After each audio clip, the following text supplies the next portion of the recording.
From the world of politics to the world of business, this is Balance of Power.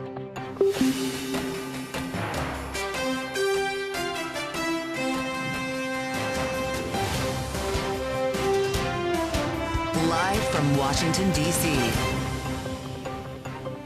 From Bloomberg's Washington, D.C. studios to our TV and radio audiences worldwide, welcome to Balance of Power. Alongside Kaylee Lyons, I'm Joe Matthew. President Trump calls on China to make a deal on trade, saying the ball is in Beijing's court. We'll be joined by Carla Hills, former U.S. trade representative in the George H.W. Bush administration, as Bloomberg separately reports little progress made on a deal with the EU. It's tax day, as we'll discuss with economist Kitty Richards at the Groundwork Collaborative, focusing on the impact of budget cuts now on the IRS and how tariffs may influence the debate over extending the Trump tax cuts. And as the Trump administration freezes more than $2 billion in federal funding to Harvard University, we'll analyze the strategy and what it could mean for other schools with our political panel. Thanks for being with us on the Tuesday edition, the late edition of Balance of Power here on Bloomberg TV and radio. President Trump calling on China now to reach out to him. As he said, he's waiting for the call to start negotiations on a trade deal.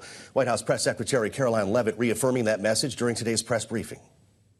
I do have an additional statement that he just shared with me in the Oval Office. The ball is in China's court. China needs to make a deal with us. We don't have to make a deal with them. There's no difference between China and any other country except they are much larger.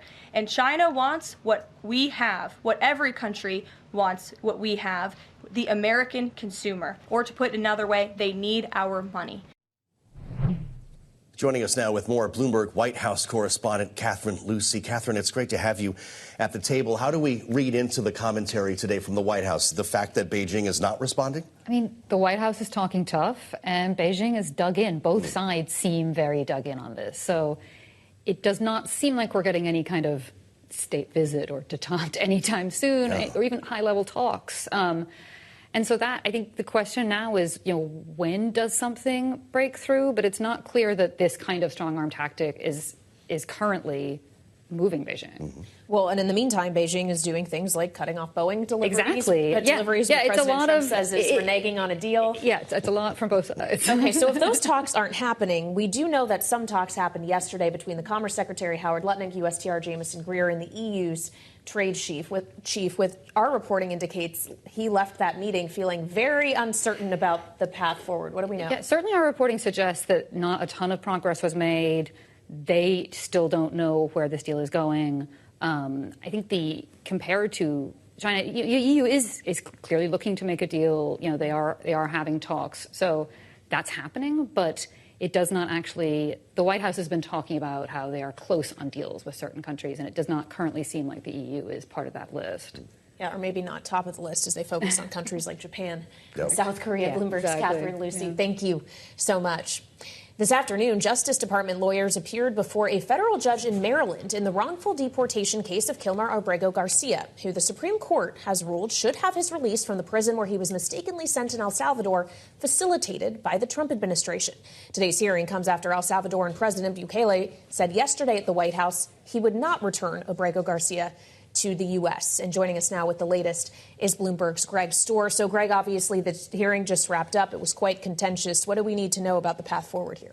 Well, the judge is saying she's going to order expedited discovery, which means that Abrego Garcia's lawyers will have the right to get evidence from the government, including conducting depositions, interviewing Trump administration officials. But she said that's going to take place over the course of a couple weeks. So it does not appear we're going to have a resolution of this anytime in the immediate future. So how does any of this matter, though, if the leaders of both countries involved here say they have no intention of sending this man home? Yeah, this is one of those cases where it's not clear what the court system is going to be able to do. Now, she has the possibility, she has the option of holding officials in contempt, which could mean fines, but ultimately, at the end of the day, if the administration does not want to comply, if they're going to continue just saying, as they did yesterday, look, that's, a decision by the sovereign country, El Salvador, and they're not going to release him, there's, limits on what the courts can do. Fascinating. Looks like we'll have to wait a little longer. Bloomberg's Greg Stohr covering the courts for us today. Thank you. It is tax day, if you didn't need me to tell you. Republicans in the White House, Senate, and House drafting, of course, their analyses on how to best craft a new tax bracket for the wealthiest Americans, work that signals lawmakers under President Trump seriously considering ideas to raise taxes on the rich. Joining us now with the latest, Bloomberg's Eric Wasson. Nice to see you somewhere other than Capitol Hill today. Lawmakers are home is the point. When they return, will they have a plan to enact this? You know, initially they're talking about enacting this by Memorial Day. I think it's an unrealistic timeline. August has always been my bet, maybe even September. For the broader reconciliation. For the broader tax cut plan, which we're now looking at about a $5.3 trillion tax cut, possibly accompanied by $2 trillion in spending cuts focused on Medicaid. That remains an open question. But they're also looking for pay-fors on the tax side. And that's one thing that we're looking at here is this millionaire tax increase, a 40% rate on the top bracket, perhaps over $1 million or more. And that's stirring a lot of debate in Republican circles right now. Yeah. Well, to your point on the timeline and questioning how quickly this can get done, how much do the receipts that come in this filing season on this tax day actually impact the speed of progress on Capitol Hill, knowing that the debt ceiling is supposed to be raised as part of this package? Yeah, a big thing on tax day. The IRS is shrinking. We're looking at 25% cut to the agency, raising big questions about whether it can continue to raise the $5 trillion it does in annual revenue. A big part of that is whether people start to cheat on their taxes. When they hear news reports that IRS is laying off all the auditors, people might file their taxes. And that could lead to a tax gap. Normally it's about $700 billion in unpaid taxes. That could really grow. By some estimates, could be another $200 billion a year. Wow. What that would do to the debt ceiling was would move it up. You know, we would see the debt ceiling as soon as May, and that would force Congress to act more quickly. It also raises interesting questions about DOGE. DOGE is now talking about cutting $150 billion a year rather than the trillion they used to talk about, and that could be completely wiped out by the tax gap that they're creating at the IRS. There does seem to be a bit of irony here that cuts that are being prompted by Republicans might move up the X date and make this much more difficult to pass a reconciliation on time. Yes, assuming it's in that plan. But sometimes Congress needs a deadline, as we've seen. When they're facing a shutdown, maybe it actually spurs action. But it remains to be seen. Indeed, it does. And Eric Wasson will be covering it for us, one of Bloomberg's best. Thank you so much. And still ahead, we'll turn back to tariffs and the prospect of dozens of trade deals being negotiated in a pretty tight 90-day window. Carla Hills, the former U.S. trade representative, joins next on Balance of Power on Bloomberg TV and radio.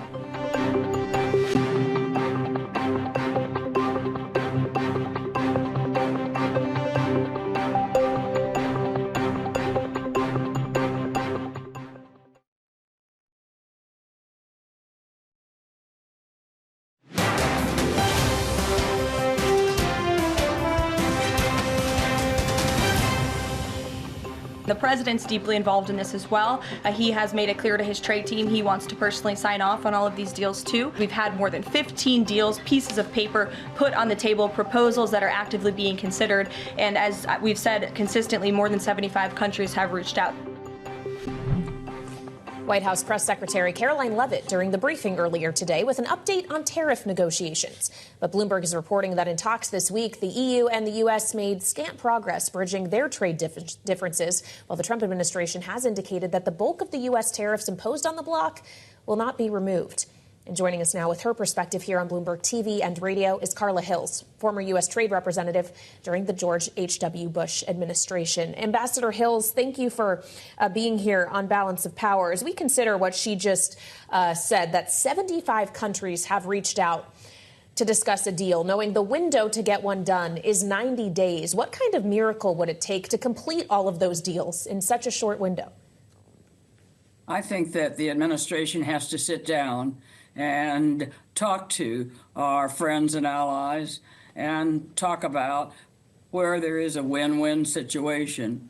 Tariffs are such a club that really don't do anything other than offend those with whom we need to work together, both economically and in security matters. And what we're missing is a good dose of diplomacy. Well, I'd love for you to bring us behind the scenes for a moment here, Ambassador, because you, of course, have actually negotiated trade deals, including NAFTA. And I wonder your thought on the prospect of running 75 simultaneous negotiations at once. Are these phone calls? Are we sitting down in a room? Are they all with Donald Trump? Who's the controlling authority here? And how quickly can you get all that done? Well, I wish them well in any way they proceed, but they do need to proceed. You know, we have the highest tariffs that the U.S. has applied in 100 years, and we've hit 185 countries. It's really hurting our economy. You know, you drive up the costs of goods that we need to be competitive, and you hurt small and medium-sized businesses that actually account by numbers about 90% of our exporters, not in terms of value, but in terms of exporters. If they lose their business, they dismiss their workers. And this is a problem that we're going to face. I think that you raise prices for consumers, that's not good. That fuels inflation. You shut down small and medium-sized businesses, that's not good. Big businesses are complaining. Everything is on hold. So I think this tariff war is not beneficial to our nation. Well, as you talk about big businesses, Ambassador, we heard the president yesterday floating the idea of exemptions for auto parts after complaints from automakers. He's talked about the notion of flexibility around consumer products like Apple's iPhones. And I wonder, as we've seen him kind of pull back the worst of the threats or float the idea of exemptions, if you see that as the administration actually losing some leverage in these conversations, if it's been proven that they are prone to change their minds on this. I think it's a recognition that our industries in the auto sector are suffering. And I think he wants to put out a more of a friendly approach to this. But you still have a baseline tariff on all countries with this pause or for before everything goes up in July, and that is uncertainty. Our companies don't know whether they're large or small, what's going to happen. I'd like to speak with you specifically about China and the language we heard today from Donald Trump. There's no difference between China. This was part of his call for Beijing to start negotiating. He said there's no difference, Ambassador, between China and any other country, except they are much larger. China wants what we have, what every country wants, what we have, the American consumer. Or to put another way, they need our money. Is there anything wrong with that statement? Well, we need all of our trading partners. My goodness, we have benefited from our imports from China. They've benefited from their trade with us. Why do we give that up? When he says there's no difference between China and the rest, well, he has enormous 145% tariffs on China. Is that how he treats all of us that are outside the border? I think this is a big mistake. Well, do you think it is one that is actually going to drive China to the negotiating table? Will these tactics work, in your view, Ambassador? If you want a good negotiation, you sit down at the table and talk to the other side, fully understanding what their limitations are and trying to explain what our limitations are. We went through that with every country in negotiating in the Uruguay round and in the North American Free Trade Agreement. And we knew that it would be easier for them to reduce restrictions in some areas than in others. And so if you can't do it immediately, can you do it in 2 years, 3 years? What kind of a deal can we put together? And to sit and talk about it and get to know the other side of the table is enormously important. Not just to scream from where we are, we're going to put this on you unless you do exactly what we say. That gives support to the countries abroad from their populations. They don't regard it as showing respect. Well, imagine having your former job now, Ambassador. We heard yesterday on Fox News from U.S. Trade Representative Jameson Greer about any expected talks between President Trump and China's President Xi. Listen. China is the only country that actually implemented its retaliation and set it on this course. So obviously that's concerning, and the president has been very clear that he's willing to talk to his counterpart and that he expects that at some point we'll have talks. We're not there yet, but that's his expectation, and I share that expectation. Ambassador, does this trade representative, as you understand it, have the same authority that you had when you had that job? Is he speaking for the president? Is he enfranchised here as he conducts these talks with other countries?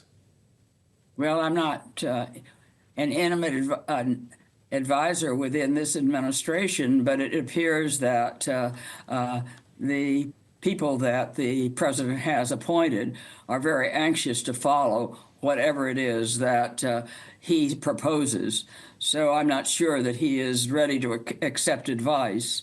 In the good old days that I recall, we would sit down with the president and talk about what the problems were, what our proposed solutions were, what we thought the opposition might be in our own country. You know, we have political problems to reducing restrictions that we put on goods and services. And so that we work together as a government seems more likely that that's being done very little today. Well, so if you were on the other side of the table from the United States, do you really want to be conversing with anyone other than President Trump if it seems that all decision-making begins and ends with him?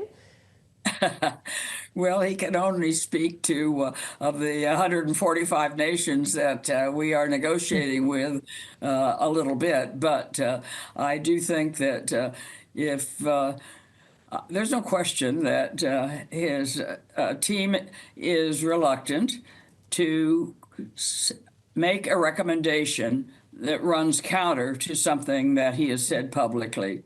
But that's the style of this administration. It's quite different than any, whether Republican or Democrat, that we've had before. That's why your experience is important to us, Ambassador. Thank you for coming back to see us. Carla Hill, former U.S. Trade Representative in the George H.W. Bush administration. Thank you, as always. Coming up, China ordering its airlines as well not to take any further deliveries of Boeing jets as part of the tit-for-tat trade war we've just been discussing. We'll have more on this specific layer with Jennifer Welch of Bloomberg Economics. She's next on Balance of Power on Bloomberg TV and radio.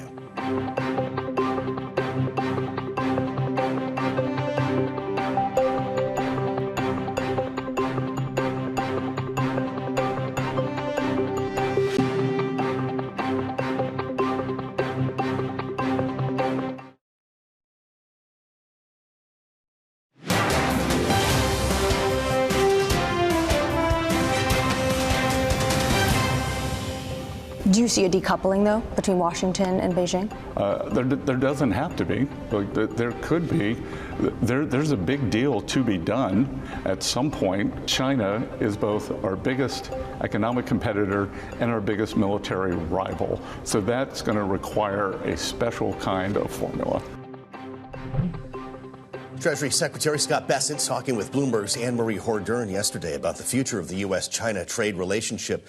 Bloomberg News now reporting China is expanding the ongoing trade war by ordering its airlines to stop taking further deliveries of Boeing jets and halt purchases of aircraft equipment and parts made here in the U.S. Joining us now with the latest, Jenny Welch of Bloomberg Economics. Jenny, it's great to have you back. Does this really represent an escalation, knowing Boeing wasn't doing that much business in China, or is this just a loud statement from Beijing?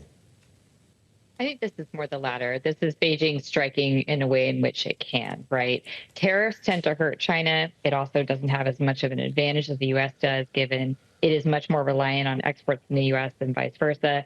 But what it does have an advantage over is market access for major U.S. firms, and also over critical inputs that the U.S. depends on, like rare earths, which was also part of China's retaliation package. Mm-hmm. Well, and when we consider that retaliation package, that this goes beyond just tariffs, Jennifer, is China in a position to actually inflict more pain with some of those alternative measures than the United States is because of its ability to restrict things like rare earths, for example, or restrict access to the Chinese market? Or does that go both ways? It definitely can go both ways. And Boeing is a clear example here, right, where a lot of Chinese airlines already rely on Boeing planes. And so they will eventually need Boeing servicing. They'll need parts in the future. So I think this is going to be somewhat of a test of how long Beijing can hold out for, right? And it's probably hoping it gets to talks before it reaches that critical point. When it comes to critical inputs like critical minerals, there is a danger of the more China uses this tool, the more other countries, including the U.S., are going to try and find alternative sources. But that takes a lot of time. And I would call this more of an asymmetric tool. China can turn off some of those taps, and it will have a disproportionately large impact on U.S. industries that really depend on those inputs, which are pretty irreplaceable at this point in time. We were talking maybe a year ago, Jenny, about decoupling and whether that was the word that we should be using to describe our frayed relationship when it comes to trade with China. Have we realized it in this administration? I don't think we fully realized it, but certainly these tariffs are putting us pretty close to that point, right? When we had modeled last year, Trump's campaign promise of taking tariffs down up to 60%, the result was taking U.S.-China trade down to practically nothing. Now tariffs are more than double that. And so we expect, obviously, it's going to decimate U.S.-China trade. The question is how long they remain in place. I mean, President Trump has indicated he's definitely open to a deal. And so I wouldn't see this as necessarily a permanent decoupling, at least from his perspective. But the road to those talks, I think, is going to be long. It's going to be bumpy, and the outcome of them is going to be very uncertain. Well, and how much of this focus should not just be on whatever decoupling is happening between China and the U.S., but whatever coupling is happening with China and other countries? I think that's a kind of moving target at the moment, and much of it may depend on where reciprocal tariffs go. Right now, with the 90-day pause on reciprocal tariffs against other U.S. trade partners, China's kind of isolated, and I think in a distinct disadvantage, because if those pauses stay in effect, a lot of companies might see an advantage to moving out of China and into some of those lower tariff zones. If the reciprocal tariffs go back on, that could change the picture a little bit by reducing that gap, but it's still probably going to be a pretty significant one. You know, even for Vietnam, with tariffs staying at 46%, that's significantly lower than the tariffs that China is currently facing. And so I think Beijing is going to try and play that game of bringing other countries on its side, but most other countries probably don't see an upside to it, at least at this point in time. All right, Jennifer Welch of Bloomberg Economics, thank you so much. And again, a reminder that President Trump said today through a statement through the White House press secretary that he thinks the ball is in China's court. So we're still waiting here for Beijing to pick up the phone and call the White House. For now, he doesn't suggest he's going to be the one to initiate that conversation. Yeah, this is twice now. Last week he said he was waiting for the call. Now the ball is in China's court. Beijing doesn't seem to be responding. Yep, don't hear a phone ringing. Coming up, we'll have more on the tariffs' economic impact and how they factor into U.S. revenues on this tax day. Katie Richards of the Groundwork Collaborative joins us next on Balance of Power on Bloomberg TV and Radio.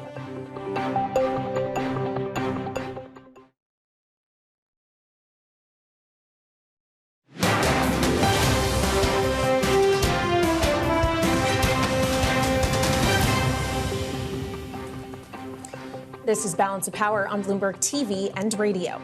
The FTC's case against Meta Platforms, an antitrust case, finally saw its trial begin yesterday.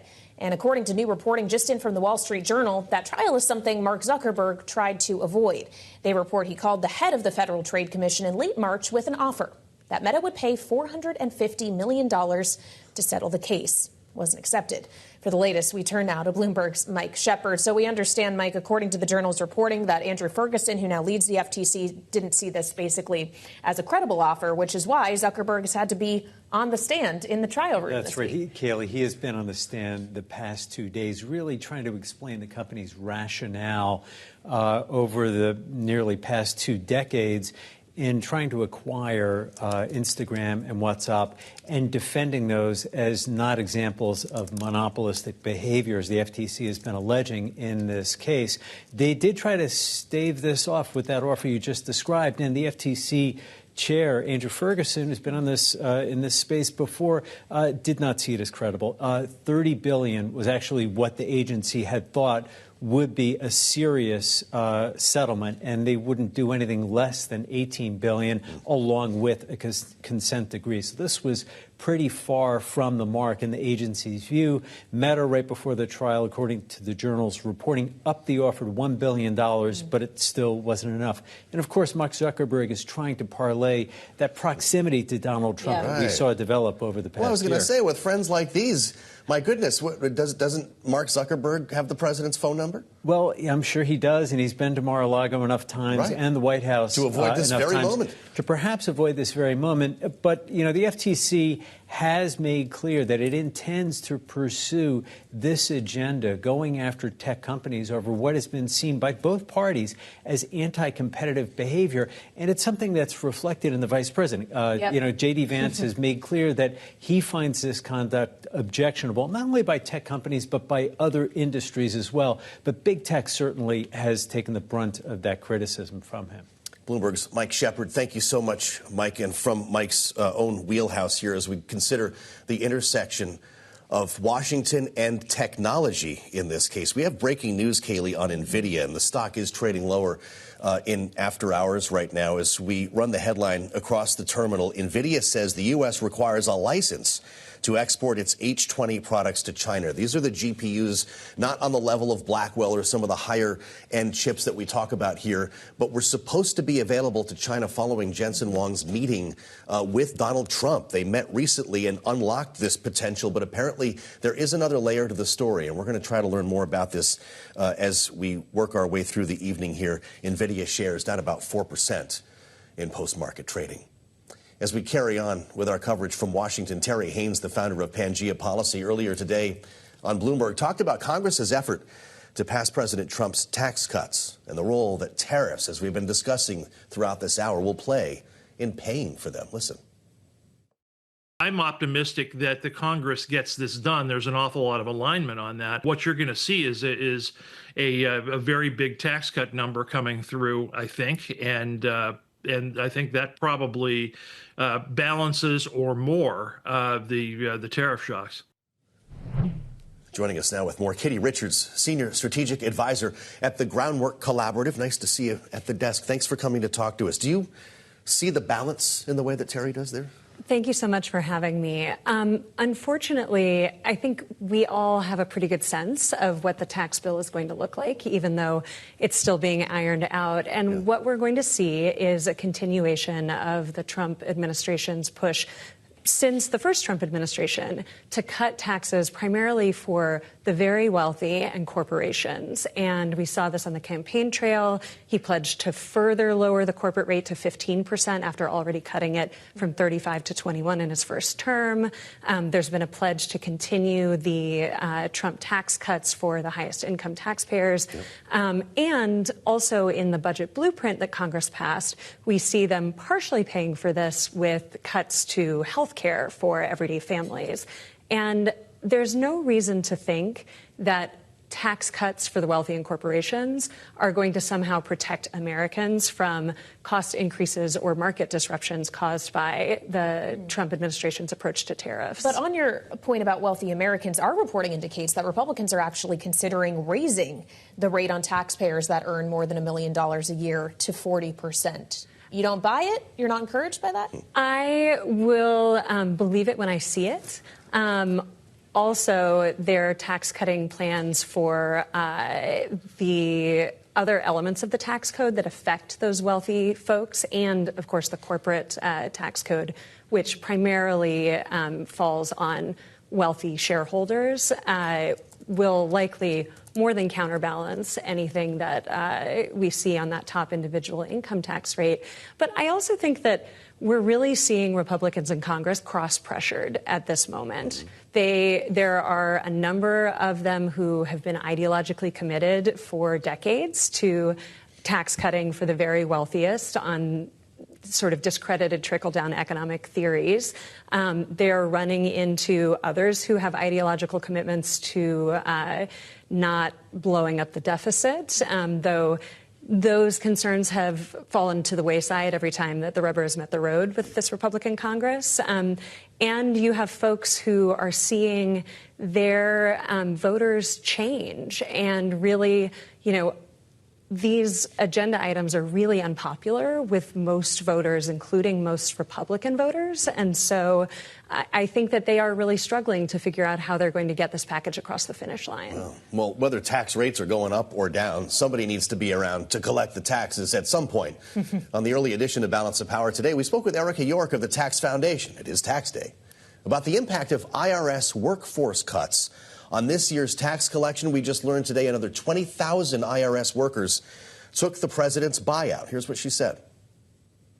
People lose faith in the system. People distrust that, their neighbors are paying their taxes, so why should I pay mine? That's not the type of vibe we want to create around taxes. We want trust in the system. We want transparency in the system. The first step should be dramatically simplify the tax system so there are less opportunities for abuse, and then you can shrink the workforce along with that simplification in the tax code. It's interesting, Kitty, we heard from the Deputy Treasury Secretary on Bloomberg on Friday who said that tax receipts are actually looking robust. We're up about 3% over the same time in the last fiscal year.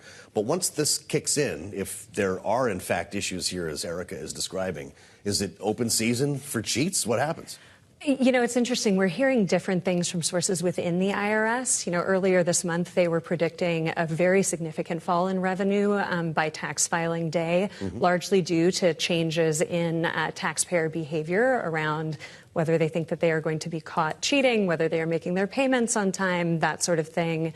The other thing that I'd emphasize about the cuts to the IRS is that it is simultaneously enabling tax cheating by largely, again, the wealthy and corporations who have the ability to use accounting gimmicks and offshore bank accounts and other tools to hide their money from the IRS. But it's also making it harder for everyday Americans to file their taxes and pay what they owe. So, the Trump administration has been actively undermining taxpayer services. A lot of the laid off workers were in either new enforcement jobs or new taxpayer services jobs.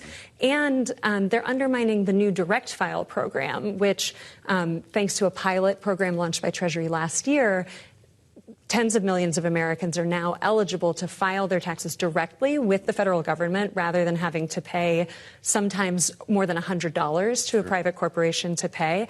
That program is being undermined. So you're sort of getting both of the problems, reduced service for honest taxpayers and increased ability for those who want to cheat.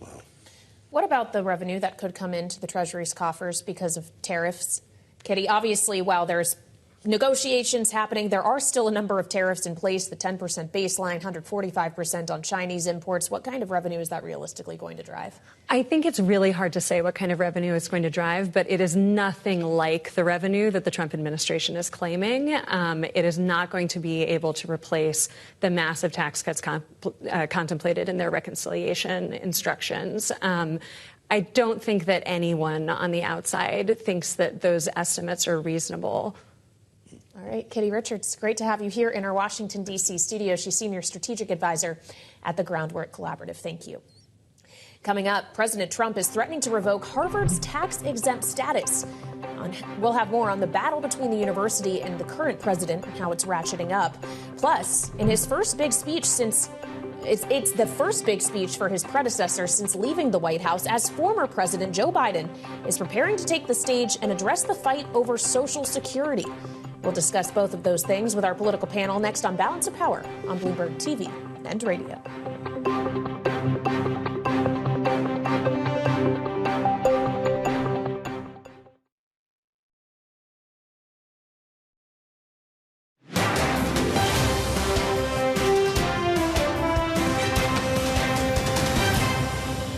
I think this is a defining moment for institutions of higher education, particularly ones that have a fair amount of wealth in terms of their endowment. This isn't just Harvard or Brown or Columbia. This is higher education and its dependence on federal funding. Harvard sort of, threw down the gauntlet. The administration froze but did not cancel the $2 billion. And that's a very important distinction. It leaves some more wiggle room to negotiate. But Harvard's such a target and an easy target for the administration. It was surprising that they did that so quickly. That was Brown University professor Wendy Schiller, director of the school's Center for American Politics and Policy, speaking with Bloomberg earlier today on the fight between the Trump administration and higher educational institutions. This morning, the president threatened to revoke Harvard's tax-exempt status in a post on Truth Social after the college refused to change its policies in exchange for federal funding. Joining us now with their reaction is this evening's political panel. Lester Munson, co-head of the international practice at BGR Group and Republican strategist, alongside Democratic strategist Kevin Walling, vice president of HG Creative. Welcome to you both. Kevin, obviously, we have seen some on the Democratic side praising Harvard for standing up in the way they see it to this administration. But we're also talking about an institution here with an endowment of over $50 billion. Can anyone else realistically afford to do what Harvard is doing? Well, certainly, to your point, one of the highest profile Democrats, Barack Obama, out today with a tweet in support of Harvard and this action, hoping that other institutions of higher learning will follow suit. Obviously, Harvard is in a unique position given the size of that endowment. There are other universities and colleges with sizable endowments as well that are likely on the chopping block. But this is certainly a line in the sand that Harvard is pursuing with this administration. I'm not sure how many people feel badly for Harvard today. Lester, would it behoove the university to explain why it needs over $2 billion in federal funding? What's it doing with the money? I think it should explain it. There obviously is a very intense relationship between Harvard University and the federal government. How does that in and of itself impact academic freedom? I think Harvard should explain that. Obviously, a lot of these funds go towards scientific research. That's probably very important. It's things that the public should support. Now is the time for Harvard to come out and explain exactly what it's doing and why it still deserves this tax-exempt status. I think people will be sympathetic, even if they're a little aghast at how many resources Harvard actually has on its own. Yeah. Well, I guess my query is whether Harvard deserves more scrutiny than the approach the administration is taking toward higher institutions as a whole. Harvard contends that this is an infringement of rights that the president is trying to force upon them. Well, I think if an institution like Harvard wants to say that it is pristine in some way, then it should be able to do these things without government funding. Government funding will come with some ties. It has to. There's going to be compromises based on the policy of the government. So if they want to remain pristine and above it all, they can renounce federal government funding. Clearly they have the flexibility to do that, at least for a while. So they kind of need to decide who they are here. Are they going to be a member of the community and involved in the important things that we do as a society? Or are they going to stand alone and be kind of adhering to some other principles? So what's Harvard's next move here? And I guess getting back to where Kayleigh started, who's going to follow? Harvard's the first here because it can afford to be. Well, to Lester's point, I think the onus is on Harvard to explain where a lot of this grant funding, and the majority is that, grant funding going to scientific medical research, endowing a lot of these different positions that are engaged in that research capacity. I think the bigger threat to Harvard is this Truth Social post about the tax-exempt status, more so than the attacks on direct funding.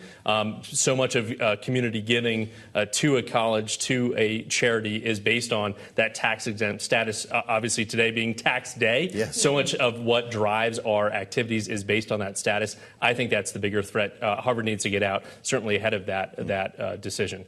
Today might be tax day, but it is also President Joe Biden returning to the public eye day for the first time since leaving the Oval Office in January. We will hear him give a speech in Chicago on the subject of protecting Social Security. Kevin, what do you make of the message that he's delivering and him delivering it as the messenger? Yeah, this is the bread and butter for the Democratic Party. This is certainly an issue that the president former president is focused on in anticipation of the midterms. You had the Trump administration announcing cutting back 7,000 jobs at the Social Security Administration. Obviously, there's already some complaints that have been levied about wait times, about responsiveness of that administration. So this is going to be a key rallying point for Democrats heading into the midterms. We love elections, so while we're hundreds plus days away from the midterms, it's never too early to start campaigning on this particular issue. And obviously, the former president believes he has an important role to play in rallying the troops around that particular issue. Wow. I don't know if you're going to be watching this just for the nostalgia here, Lester. But look, if If Joe Biden does a good job delivering this speech, I'm guessing he's going to get some coverage here. It's his first big outing, as Kayleigh mentioned. When do we see the first billboard with Joe Biden's face? Miss me yet? Biden 2028. I guess it's possible.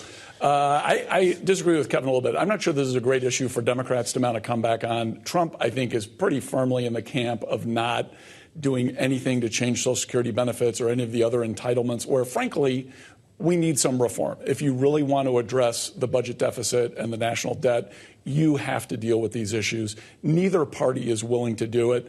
I'd much rather see an environment where we're rewarding politicians who take the risk of touching the third rail here and are willing to go out and do the best thing for the American people, which is to reform these programs. All right, very good. Lester Munson, Kevin Walling, we thank you so much for the time on our political panel.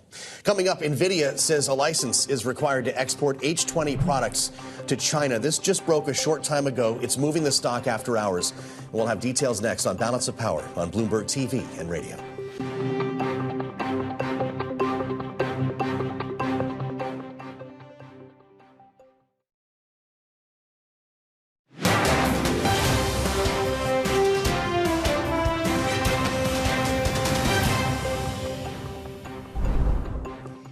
This is Balance of Power on Bloomberg TV and radio. Alongside Joe Matthew, I'm Kayleigh Lyons. And we return now to breaking news from Nvidia. The stock falling more than 4% after hours as it says the U.S. has informed it that it requires license to export its H20 integrated circuits to China, also saying they see a first quarter charge of $5.5 billion related to these H20 products. For the latest, we turn now to Bloomberg's Mike Shepard. So, Mike, obviously, Nvidia has been in the crosshairs when we consider export controls of semiconductor-oriented technology to China, but this is going a step further than was previously necessary for the country. That's right. This is a step further, Kayleigh, and this is another sign of how the competition in artificial intelligence between the world's two largest economies, the U.S. and China, has intensified, especially since Donald Trump took office. And you will remember that right around the time he took the oath of office, China-based DeepSeek was releasing its lower cost and more efficient model,